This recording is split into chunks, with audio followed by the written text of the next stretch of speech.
Boyles, everybody!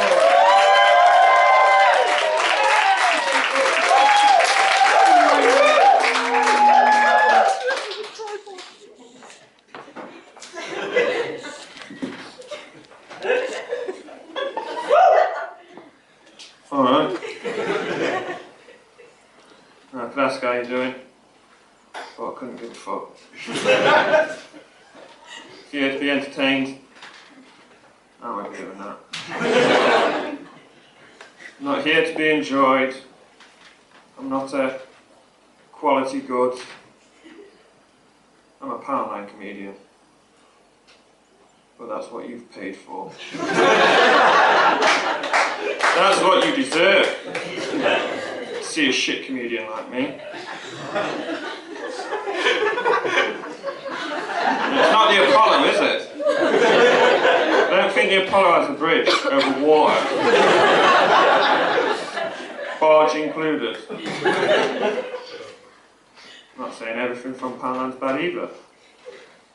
Plates, they're good, aren't they? Can't really have a bad plate, can you?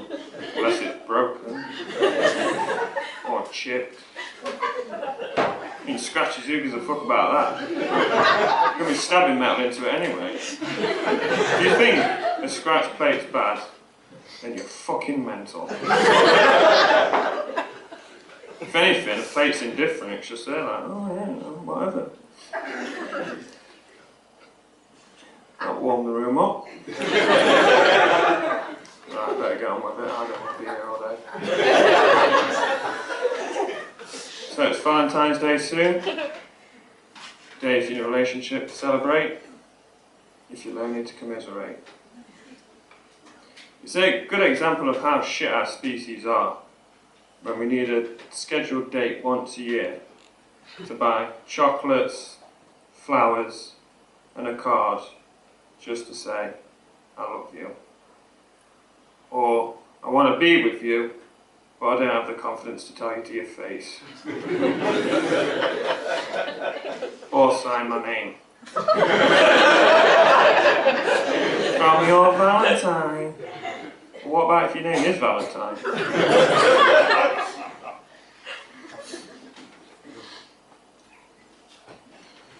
But, you know, it's the first Valentine I'm going to have to take seriously because I'm in a relationship now and I'm not going to get anything else better. So she'll have to do. And I wanted to do something traditional, but it's hard to please a woman because you expect so much of us. A great example of this, Die Hard. Die Hard 1 saves his wife from a building, Nakatomi Plaza, that's overrun by terrorists. Die Hard 2, also known as Die Harder, to avoid cliches. That was literal and sarcastic as well. The airport his wife's scheduled to land in has been sabotaged by terrorists who terminate the runway lights.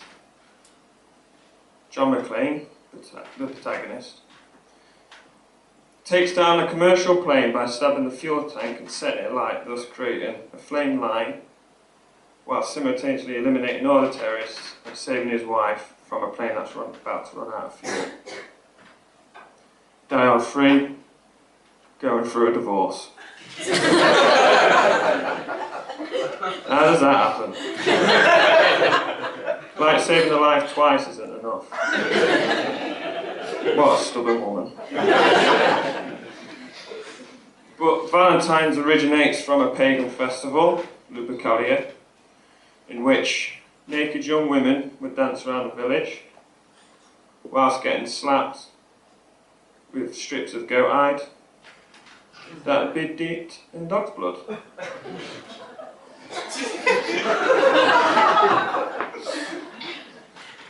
So for Valentine's I bought a dog and a goat.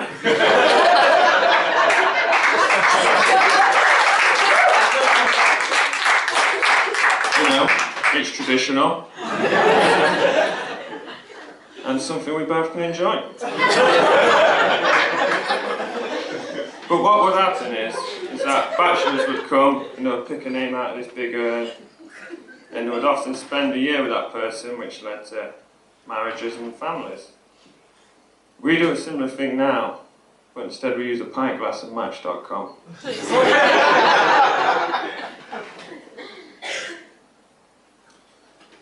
But I was single and had no sex for years, and now I'm in a relationship. I still have no sex. Many a night I'm laid there, horny, dick solid like a 70s funk musician.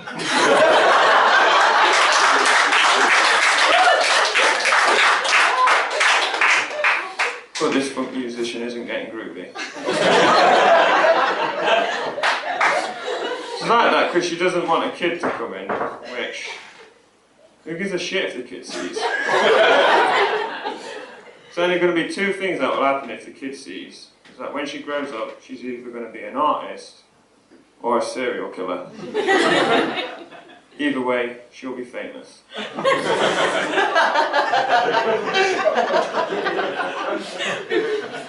But it is cooler having a daughter because I get to do loads of cool kid stuff. And if we ever do break up, I don't pay child support.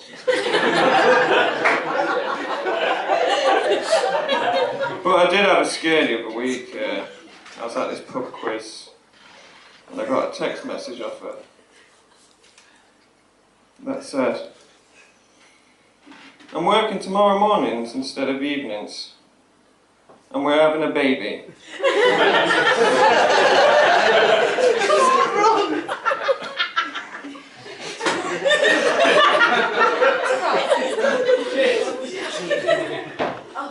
I obviously rang straight away after that text, you know, and I got no answer, and I was texting and ringing, and there was nothing.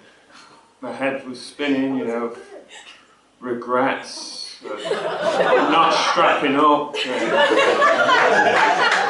how my life was over, and my money would be spent. This went on for 2 hours. 2 hours, and I finally got a text back that said, "Oh, sorry, that came out wrong. I meant we've got a new dog."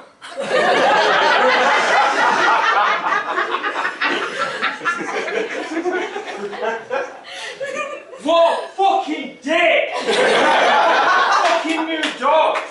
2 hours I was sat at this pub quiz thinking, how the fuck am I going to look after a kid when I can't even look after my fucking self? 2 fucking hours there was a fucking dog. I could see my social life waving goodbye.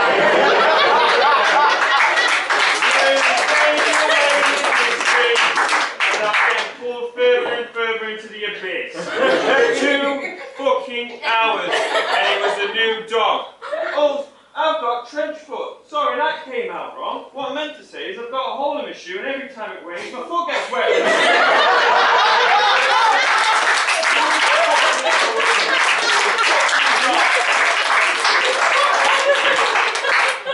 2 hours and a fucking dog.